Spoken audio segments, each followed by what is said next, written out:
Hey, what is up, everybody? I'm here to give you my WWE Smackdown review for November 19th, 2015. And I'm actually going to watch it early this week because I got schoolwork I want to get done, and I mainly just want to get it over with um, just because. So I'm just going to watch it early this week and see how it goes. Um, and before I actually start watching the show, I already know what happened with Smackdown about the attendance record this week. It was bad. um, the whole section of the arena was emptied. A whole section was gone. Not like a section, but the whole other side of the arena was emptied. It was like TNA Slammiversary 2013. However, I heard this week was a little bit worse than TNA Slammiversary. And that's just bad for SmackDown right there. For it to be in that state. Like I've talked about before, either on this channel or my Wrestling and Fortune 44 channel, which you can click up there to subscribe to. SmackDown is just getting to the point where it's not as marketable anymore. No one really wants to see SmackDown because they just pretty much recap everything that they did on Raw, and they have the same main event every week. It's either Ambrose, Reigns, or Rollins was in the main event, but since Rollins is hurt, it's not the same. That's not the case anymore.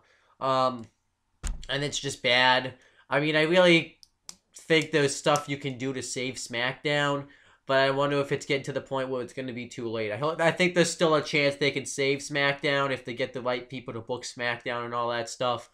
But it's also getting to the point where it might get too late, and they might have to cancel SmackDown. They might have to take it off the air, which I don't want to see that happen because SmackDown has a lot of nostalgic to it. And, you know, it was like the first show that I watched when I became a wrestling fan to begin with in 2007. And it just has a lot of nostalgia. It's where that's where Edge made his final appearance. The Rock, you know, he always would say lay it to SmackDown. The Rock and Triple H had a one-on-one encounter there. They had the first ever tag team buried alive match. John Cena made his debut on SmackDown. Randy Orton made his debut on SmackDown. Rey Mysterio made his debut on SmackDown. So I just really don't want to see SmackDown go, but it looks like that might have to be the case because it's just not as popular anymore. I mean, you have all this stuff. Chris Jericho had his first match on SmackDown, so it's like I don't really want to see SmackDown go, but it might have to be the case. But anyhow, I hope that doesn't happen. But yeah, so I'm assuming they're not going to show that part of the arena because it's not there. So we're going to probably get a lot of outtakes for it. So let's see what happens. But I know one thing that's going to happen on SmackDown this week. We're going to get Miz TV with the competitors in the semifinals tournament match for this week at Survivor Series, because this is the last show before Survivor Series. If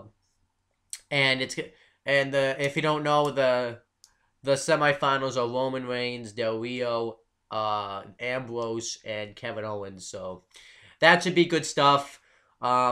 So now I'm gonna sit down, watch SmackDown, and then I'm watching it off that free wrestling site. So as it goes to commercial, I'll come on here and not commercial, but I'm gonna watch it in pulse. So as each part ends, I'll come on here and give my thoughts on it.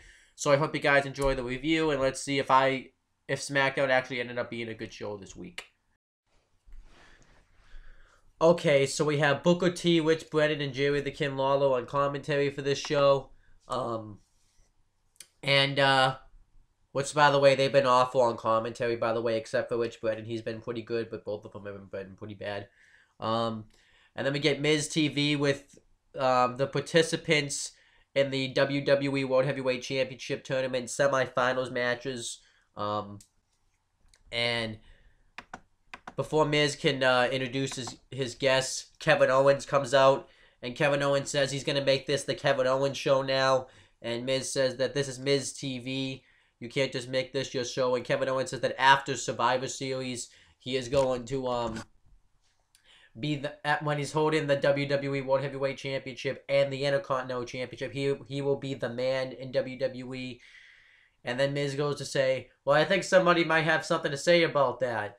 And then Alberto Del Rio and Zeb Coulter come out, and Zeb Coulter says that he's not going to buy any of this propaganda that Miz is trying to show, and he's not going to answer any of his questions because all Miz is just a hater.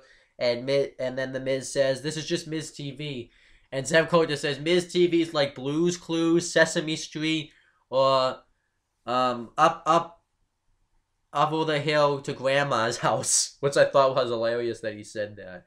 And he says that after this Sunday, and then Del Rio gets in the ring. He looks at Kevin Owens. Well, no, then Zeb Coulter, says that Kevin Owens is the same. He is from Canada. He's also a hater. So that Alberto Del Rio gets in the ring, and Del Rio says that after this Sunday, he's going to be known as the WWE World Heavyweight Mex America Champion. And he says that Kevin Owens is going to be cleaning up the pools in Mex America. And then they get into a face-off. And then Dean Ambrose comes out. He was originally supposed to be introduced. And Miz says that you have to follow the system. This would have created ratings for Miz TV. They were about to go at it. They were about to fight. Fighting equals ratings. And then Dean Ambrose says, hey, I didn't want you to ruin their system. They don't have respect for your show. I have your respect for your show. So sit down and let's do it. And then he says, let's talk. And then Dean Ambrose says that Del Rio's one hell of a champion. He doesn't know why he has Zeb Coulter talk for him, but he says he's going to go through him to become WWE World Heavyweight Champion. And Kevin Owens says that he can inflict the most... He's one of the most destructive superstars in WWE. And Dean Ambrose can inflict the most damage, can take a lot of damage. And then Miz says, well, you also have to go through somebody else in the tournament, possibly. It could possibly, and Roman Reigns comes out and interrupts him. And Roman Reigns, Miz is like, don't you get what the system is? I have to introduce you first. And then Roman Reigns says he doesn't care how this system works or something like that. And he says that he's going to become the new WWE World Heavyweight Champion. I don't really remember what Roman Reigns said, to be honest with you. And then Miz says that this isn't... And then R-Truth, of all people, comes out. And R-Truth talks about how he's been always looked at as an underdog his whole life. And he says he doesn't care if he has to get through these guys to win the tournament and become the new WWE World Heavyweight Champion.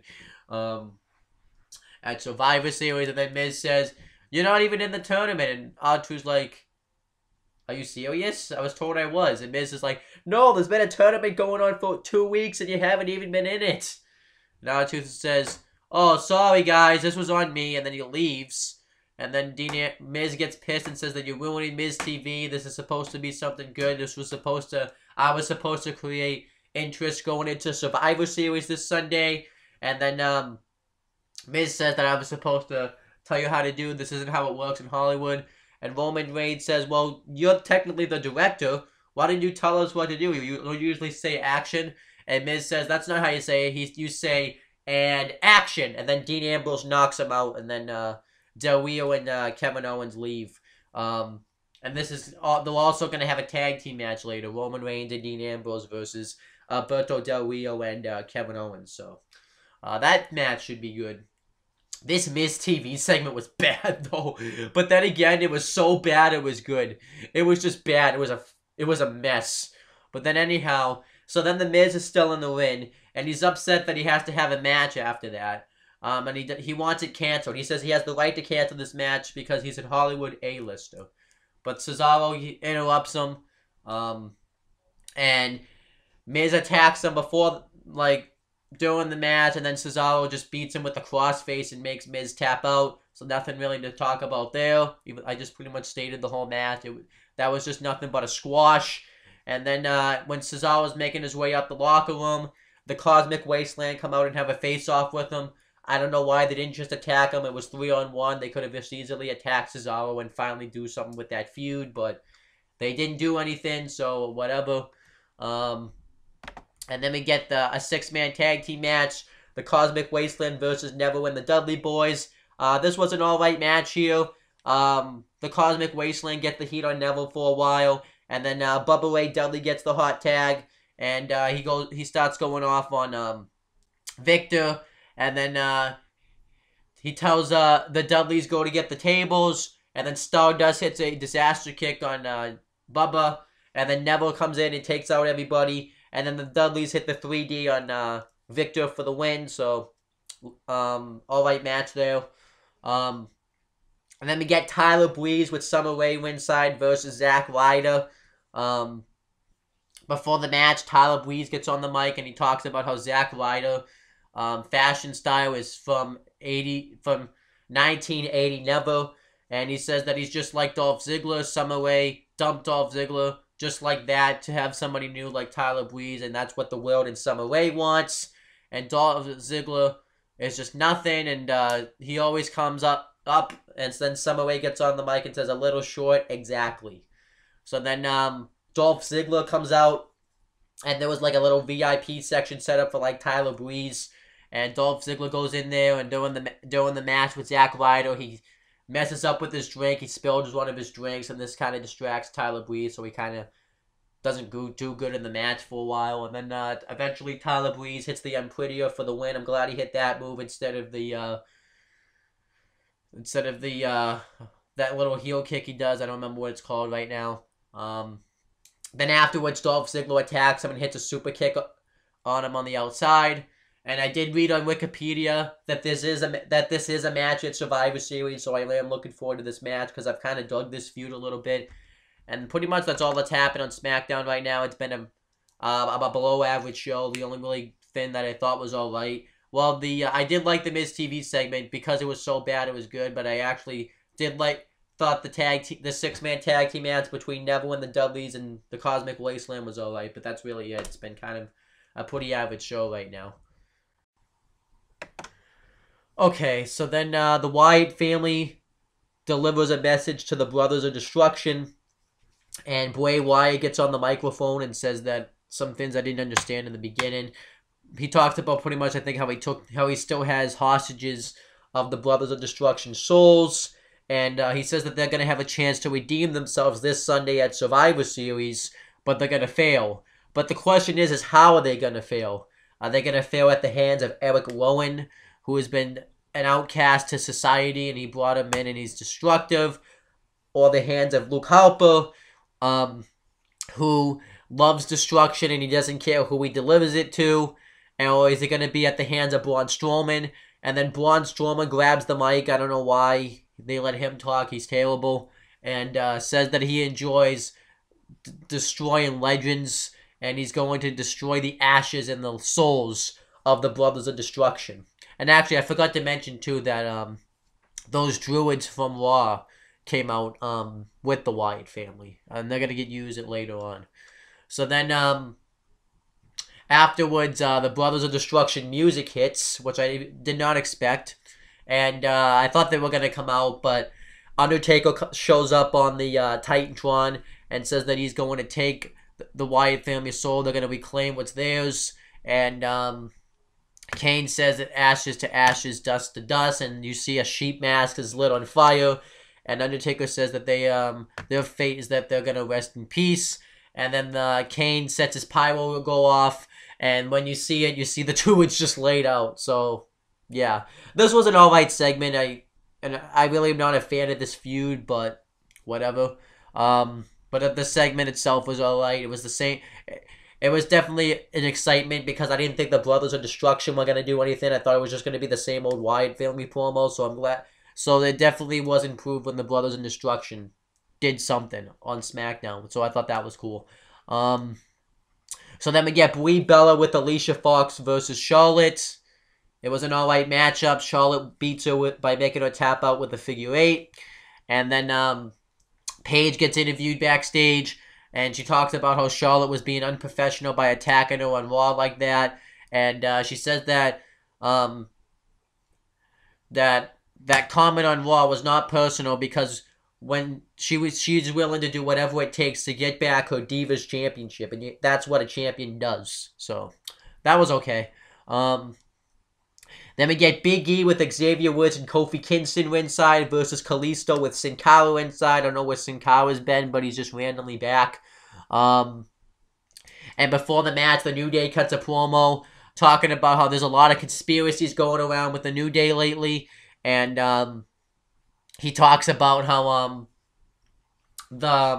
they weren't considered to be in that WWE World Heavyweight Championship tournament. And he said, can you imagine WWE with a New Day member to hold the world title, which would be awesome.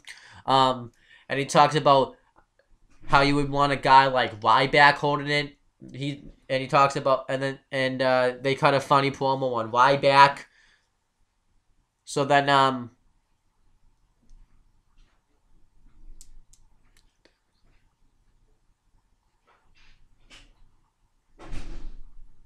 okay. But anyhow, I just heard something. But then they cut a promo on Kalisto, a funny ass promo. And they say that Big E is Kalisto's opponent, and it was a joke that he was considered in the tournament, and that he's only like this big compared to Big E. And Xavier Woods puts on like a hat and with like a drawing of a face on it, and he talks about how he's just a masked wrestler. And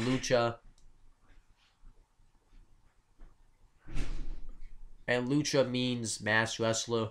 It was hilarious. So then we get the match between Big E and Kalisto. It was a really short match. Kalisto hits all his moves on Big E, and eventually the New Day keeps interfering. So the numbers game catches up to Kalisto and Sin Cara, and Big E beats him with a splash. And then afterwards, he hits the splash on him again, while Kofi and Xavier Woods are holding him. And then Ryback comes out and beats up the New Day and makes the save. I thought this was fine. It was actually a pretty good segment here in matches.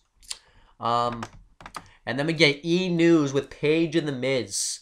Shows Maria Menounos, and she's trying to interview Paige and The Miz about the new movie that they have coming out, Santa's Little Helper, which looks bad. And Paige is like being, full of herself. So, yeah. It was bad. It was a bad segment. I don't know why Maria Menounos agreed to do this. I understand she's a wrestling fan and all that stuff, but this was just a bad segment altogether, and it's bad. The movie the Santa's Little Helper looks terrible. This was obviously to plug that movie, but it looks terrible. I've seen the ad and it looks terrible. So then Dean Ambrose is backstage, and Roman Reigns comes up, and Roman Reigns asks him if he's ready for tonight, and asks what he's thinking about. He's thinking about beating up, and he pretty much says that he's looking forward to Survivor Series when he beats Owens in the tournament, and then Reigns is gonna beat Del Rio in the tournament, and he talks about too how they could possibly come down between the two of them in the finals. So I thought that was a good backstage segment there. Then we get the main event tag team match. It was Kevin Owens and Alberto Del Rio with Zeb Coulter inside versus Dean Ambrose and Roman Reigns. The heels get the heat on Ambrose for a while, and then Reigns gets the hot tag. And then eventually it breaks down into chaos. Ambrose hits a dive on Owens, and Del Rio bounces his head off the announce table, tries to throw him in the ring, but Ambrose hits a rebound clothesline on him over the announce table. And then Owens tries to hit the apron powerbomb on Ambrose, but Reigns goes off the steel steps and hits a Superman punch. Del Rio throws Reigns into the steel steps. And eventually it just breaks down into chaos where everybody just gets counted out, so nobody wins, which I thought that was fine because no one has to look weak going into the pay-per-view this Sunday. And then Del Rio attacks Ambrose, and he goes for the cross-arm breaker. Ambrose counters it into the dirty deeds. Owens tries to lay out Ambrose with a pump-up powerbomb, but then he jumps over him, and Reigns hits him with the spear. Then afterwards, they look at the world title, which is on like a podium, and consider themselves that they could be wrestling each other. So it's probably going to end up being what's happening. And then that was SmackDown this week. So overall, I thought SmackDown was a pretty average show this week. They did have some good things on it, like the 6-man tag team match. The Miz TV segment was so bad that it was good. The Wyatt family's message to the Brothers of Destruction was good. That whole segment there. The New Day segment was good, and the stuff and the main event tag team match was good, but it still felt like an average show. Because he had stuff like Miz losing in like 2 seconds by a tap out.